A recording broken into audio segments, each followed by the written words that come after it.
Good morning, everybody. It is Tom Chenault, and I hope you're having a great day. You can tell by the title of this thing that I've got something in my mind, and that is doing esteemable things. And it's pretty important. No, it's really important. It is the important thing.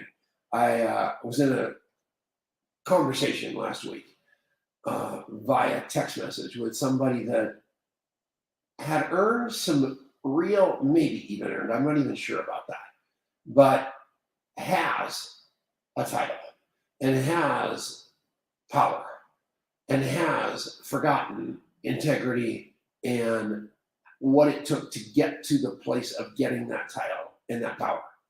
And as a result, started reading his press clippings and has decided that rules don't pertain to him because of the time that he's put in getting to where he is, but where he is isn't where he was as he was getting up that ladder. He's a different human being. And now there's arrogance there. And I think this individual knows it. And it really is interesting for me going into my 34th year of sobriety that I got a road. When I first got sober, the road was really, really wide. All I had to do was not drink. And over the years, it's gotten more and more and more and more and more and more narrow. And now the road's pretty doggone narrow. There's very few things that are acceptable to me as behavior, even though I still do them. I know I do them, and I know I need to course correct that. So I'm not here to tell you that I don't make mistakes and that I'm not an idiot and a jerk and all those things. Hello, Danielle. I love you. Here's who I am. I'm a guy that recaps my day every day and thinks about my day every start of every day about how I'm going to be a better person than I was yesterday. And I'm going to look at my acts and I'm going to ask myself if all of them were esteemable. Because if you want self-esteem, you need to do esteemable acts. And if you take a look at people with no self-esteem, they've got so much ego. And they're hiding behind that ego. They're hiding behind their things. They're hiding behind their title. They're hiding behind their reputation they think they have. And they don't think anybody sees them for as they really are. They think that they see it as, what they want that perception to be. And it's exactly the opposite. Everybody knows. And the people call me on the phone all the time to say, guess what this guy just did? I cannot believe it's that. How's he do that? It's not congruent with who he states himself to be all the time. What books is he reading?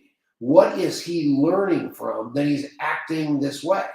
And I don't have an answer except to say that the individual is young and has earned that title and did get to the top of the ladder, and he's up there all alone, and he doesn't realize he's got the ladder leaned against the wrong wall, and then he's probably going to have to walk all the way down to that bottom of that ladder and climb back again, just exactly like I had to do in 1988 when I quit drinking.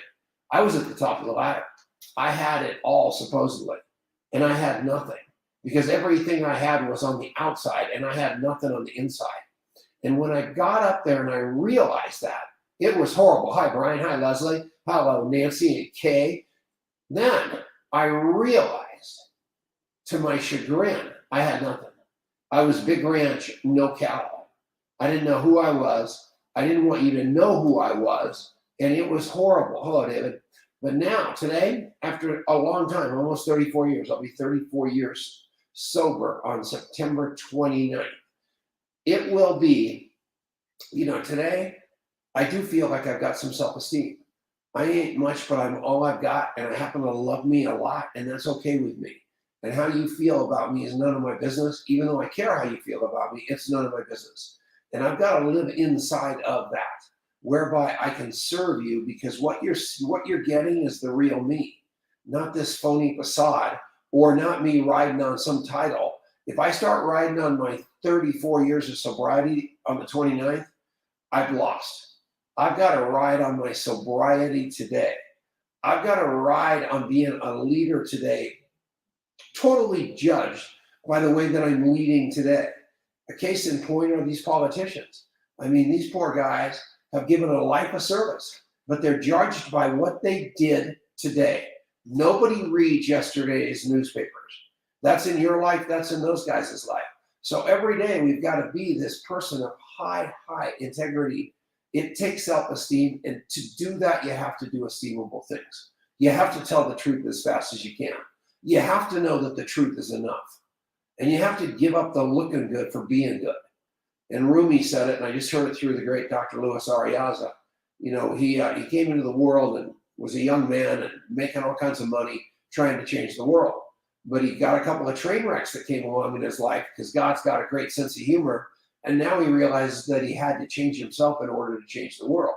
So he changed himself, and therefore he's changing the world. Just like every one of you, Jordan Michael Thomas, with your new job and your new promotion. So all of you can do this. And I love all of you. And am I going to master YouTube, which is now this thing's all going through YouTube and all that jazz now, trying to figure out how to do that because I can't figure out how on earth all these people get all these views on YouTube, and everybody tells me a different story. It's going to cost money. You got to understand the algorithm. You got to do this. You got to do that. And they're probably right, but I just think good content is going to trump everything anyway. And I'm just going to tell the truth as fast as I can, and we're going to see how those chips fall. So I love you guys with all my heart. You know how to find me. Don't be afraid to call me. Come to the Contact Mapping Convention. You'd be crazy not to. It's October 21st. You'll be hanging around this house. We're doing a whole day training here. We'll jump in the bathtub with people for photo ops. It's going to be unbelievable. Love you all. Talk to you before you know it.